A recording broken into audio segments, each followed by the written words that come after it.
जानकीकान्तस्मरणं जय जय राम राम।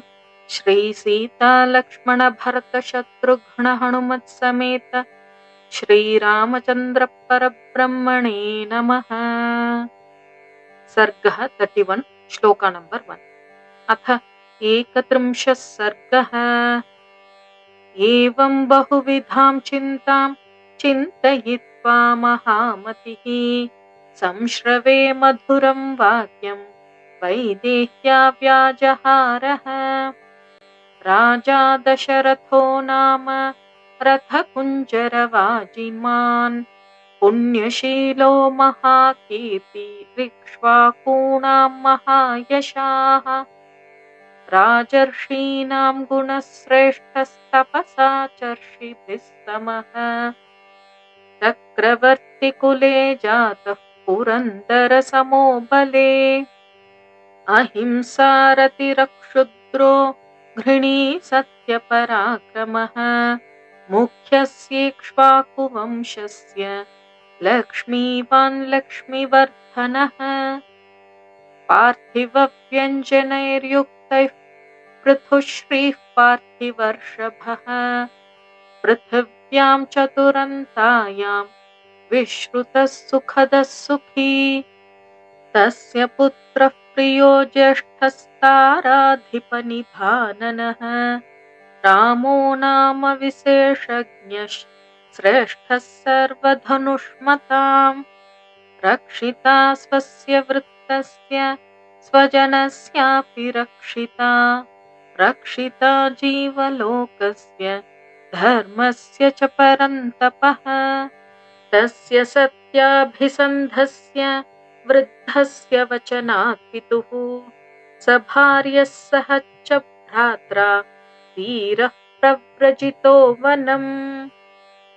तेन तत्र महारण्ये मृगयां परिधावता राक्षसाणि हता शूरा बहवः कामरूपिणः। जनस्थानवधं श्रुत्वा निहतौ खरदूषणौ। ततस्त्वमर्षापहृता जानकी रावणेन तु। वञ्चयित्वा वने रामं मृगरूपेण मायया समार्गमाणस्तां देवीं रामः सीतामनिन्दिताम्। आससादवने मित्रं सुग्रीवं नाम वानरं।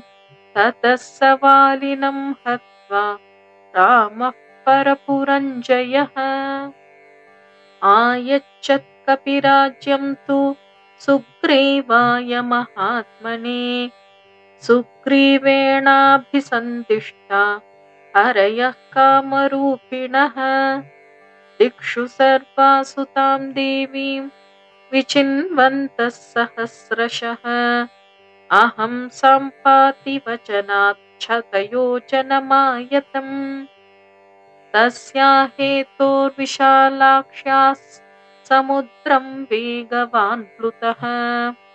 यथा रूपं यथा वर्णां यथा लक्ष्मवतीं च ताम्। अश्रौषं राघवस्याहं सेयमासादिता मया। विररामैव मुक्त्वा स वाचं वानरपुङ्गवः। जानकी चापि तच्छ्रुत्वा विस्मयं परमं गता। ततः सा वक्रकेशान्ता सुकेशी केशसंवृतम्। उन्नम्य वदनं भीरुशिंशपामन्ववैक्षत।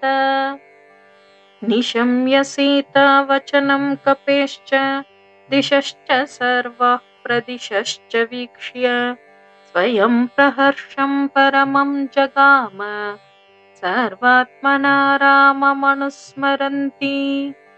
सातिर्यगूर्ध्वं च तथा ह्यधस्तात् निरीक्षमाणा तमचिन्त्य बुद्धिं। ददर्श पिङ्गाधिपतेरमात्यं वातात्मजं सूर्यमिवोदयस्थम्। इत्यार्षे श्रीमद् रामायणे वाल्मीकीये आदिकाव्ये सुन्दरकाण्डे 31 सर्गः। जानकीकान्तस्मरणम्। जय जय राम राम।